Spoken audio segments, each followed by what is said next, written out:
Morning student. आज हम GK का 10th चैप्टर स्टार्ट करेंगे। हमारे चैप्टर का नेम है नेचुरल डिज़ास्टर, मतलब प्राकृतिक आपदाएं। जो नेचर है हमारे लिए वो लाभदायक भी, बेनिफिशियल भी हो सकता है और हमारे लिए हानिकारक भी हो सकता है। जब हम लोग डिस्टर्ब करते हैं इकोलॉजिकल बैलेंस के अर्थ को, तो कुछ उसी वजह से हमारे कुछ नेचुरल डिज़ास्टर आ सकते हैं जो कि हमें काफ़ी नुकसान पहुंचा सकते हैं, जैसे कि सुनामीज़, फ्लड, अवलांच एंड अर्थक्वेक। ये कुछ एग्जांपल हैं नेचुरल डिज़ास्टर के। अभी हम इसी को डिटेल में रीड करेंगे। फर्स्ट है हमारा ड्रॉट। ड्रॉट क्या होता है? वेरी लेस रेनफॉल, मतलब बहुत कम वर्षा होना, रेनफॉल बहुत कम होना, सूखा पड़ जाना, उसे कहते हैं ड्रॉट। सेकंड है हमारा अर्थक्वेक। अर्थक्वेक क्या होता है? Sudden shaking of the ground, earth का सडनली शेक करना। थर्ड है हमारा फ्लड।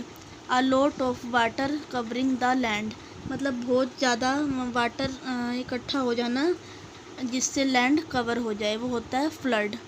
नेक्स्ट है हमारा tidal wave.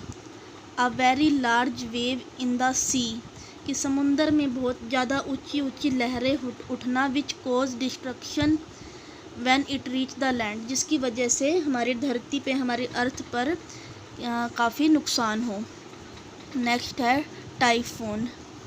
A fierce storm with very strong wide, मतलब बहुत तेज़ हवाओं और का चलना और तूफान का आना बोलते हैं हम टाइफून। नेक्स्ट है हमारा volcanic eruptions, means a hot liquid lava bursting out from the earth. Earth के अंदर से एक हॉट लिक्विड का निकलना जो कि रेड कलर का होता है, कुछ इस तरह का जो हम पिक में देख सकते हैं, ये है वोल्केनिक इरप्शन। नेक्स्ट है हमारा फॉरेस्ट फायर। फॉरेस्ट फायर क्या होता है?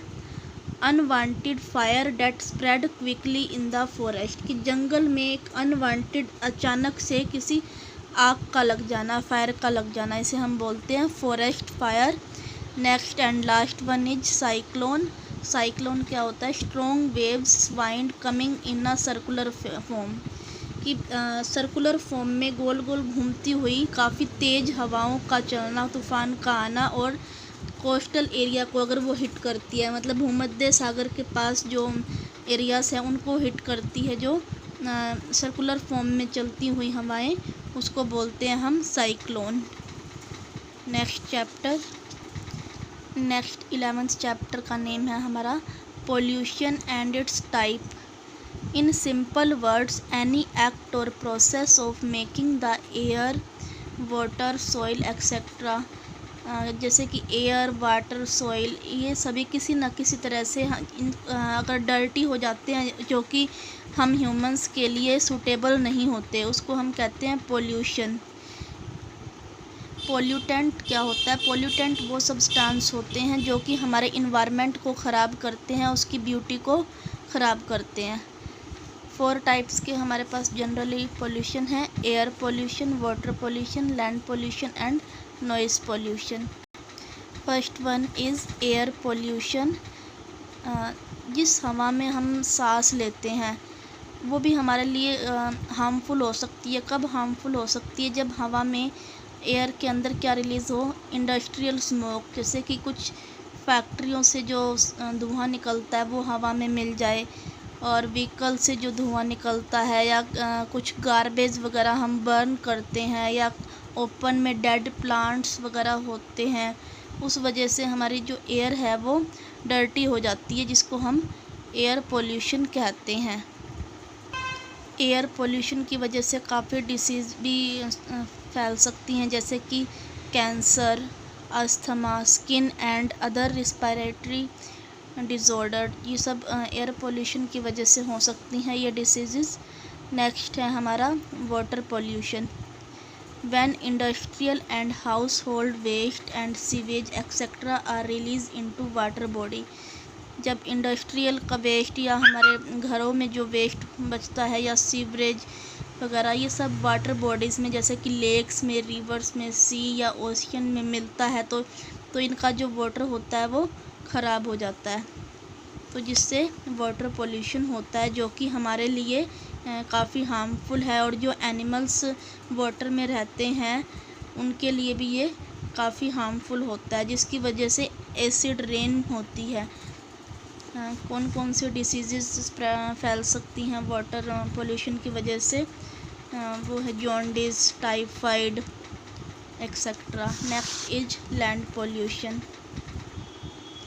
लैंड पोल्यूशन जैसे हमारी ह्यूमंस की कुछ एक्टिविटी, जैसे कि हम फॉरेस्ट को काट देते हैं या फिर हम प्लास्टिक बैग्स या ग्लास बॉटल्स को इधर उधर फेंक देते हैं, जिससे कि बहुत ज़्यादा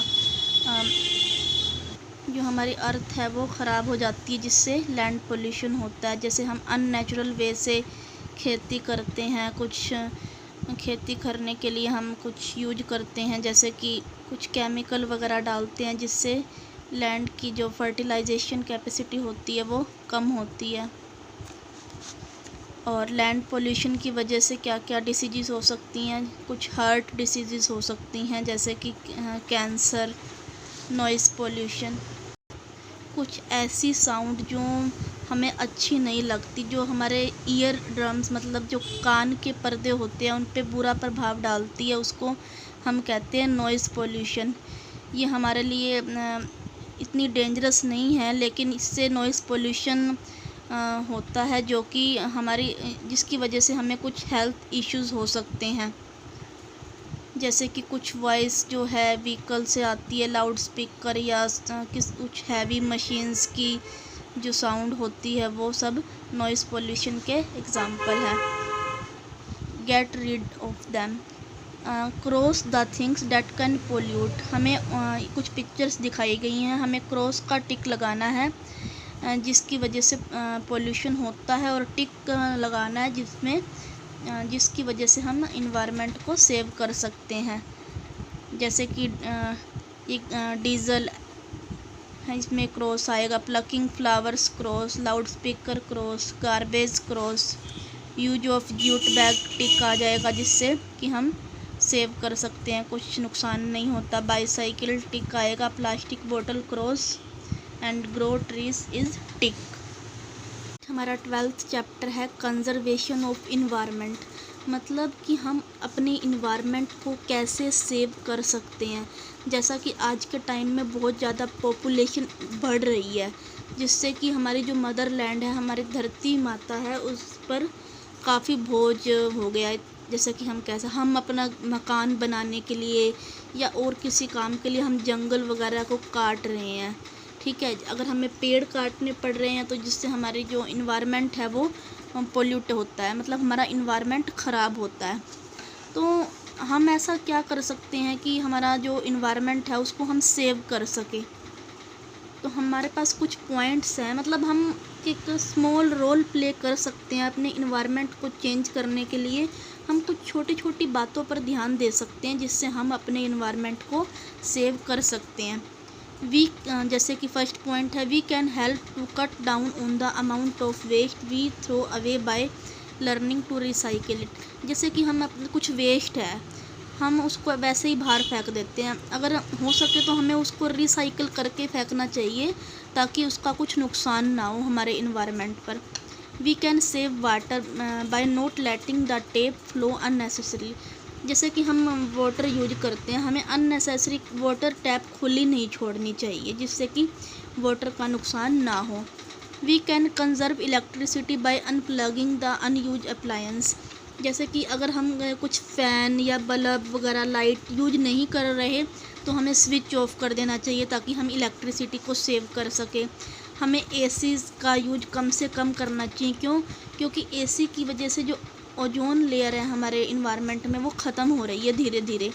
तो हम इसको कुछ हद तक बचा सकते हैं, हमें कम से कम एसी का यूज करना चाहिए, उसको कम कर देना चाहिए। We can plant tree in our house. हमें ज़्यादा से ज़्यादा अपने घरों में या आसपास ट्री प्लांटेशन करना चाहिए, ताकि हम अपने इन्वायरमेंट को सेव कर सकें। हमें प्लास्टिक बैग्स का यूज नहीं करना चाहिए, ताकि जो ये प्लास्टिक बैग का हम यूज करते हैं ये इन्वायरमेंट को नुकसान पहुंचाते हैं बाद में।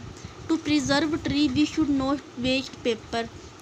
ट्रीज़ को बचाने के लिए हमें पेपर को वेस्ट नहीं करना चाहिए। क्योंकि पेड़ों की जो लकड़ी होती है उन्हीं से ही पेपर बनाए जाते हैं, तो हमें पेपर वेस्ट नहीं करना चाहिए।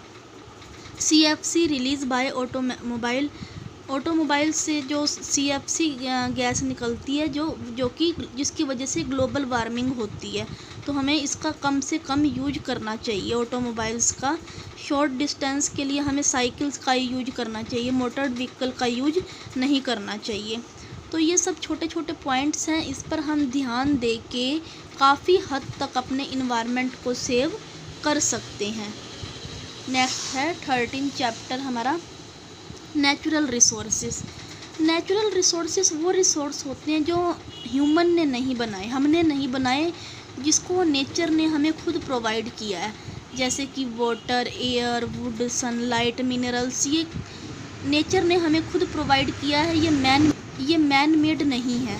हम नेचुरल रिसोर्स को 2 कैटेगरी में डिवाइड कर सकते हैं, renewable resources and non renewable resources. Renewable resources क्या होते हैं? These resources can be repeatedly use. ये जो रिसोर्सेज है लगातार यूज हो रहे हैं और नेचर इसको अपने आप खुद से बनाता रहता है, ये कभी ख़त्म नहीं होते। जैसे कि oxygen, fresh water, solar energy etcetera. Next है नॉन रिन्यूएबल रिसोर्सेज। ये जो रिसोर्सेज हैं ये इन रिसोर्सेज की जो सप्लाई है वो फाइनाइट है, मतलब लिमिट है इसकी कुछ। अगर एक बार ये रिसोर्स खर्च हो जाएं तो इसको दोबारा बनाना थोड़ा सा मुश्किल होता है, इनके लिए टाइम लगता है। Basically things are extracted from the earth. ये जो रिसोर्स है वो अर्थ में से निकाले जाते हैं, जैसे कि पेट्रोलियम, कोल, मेटल्स, ये सब। अगर हम इसको बहुत ज़्यादा से ज़्यादा निकाल लेंगे अर्थ में से तो एक टाइम ऐसा आएगा ये ख़त्म हो जाएंगे, तो हमें इसको लिमिट तक रखना चाहिए। हमारे पास कुछ अब रिसोर्सेज की पिक्चर दे रखी है, हमें 2 कैटेगरी में इसको लिखना है, रिन्यूएबल रिसोर्सेज कौन से हैं और नॉन रिन्यूएबल कौन से हैं। रिन्यूएबल रिसोर्स हैं हमारे solar energy, water, would, wind energy. Non renewable resources है डीजल, गैसोलाइन, कोल और नेचुरल गैस। इससे आगे चैप्टर हम बेटा नेक्स्ट क्लास में करेंगे। अभी तक के लिए इतना ही। Thank you and have a nice day.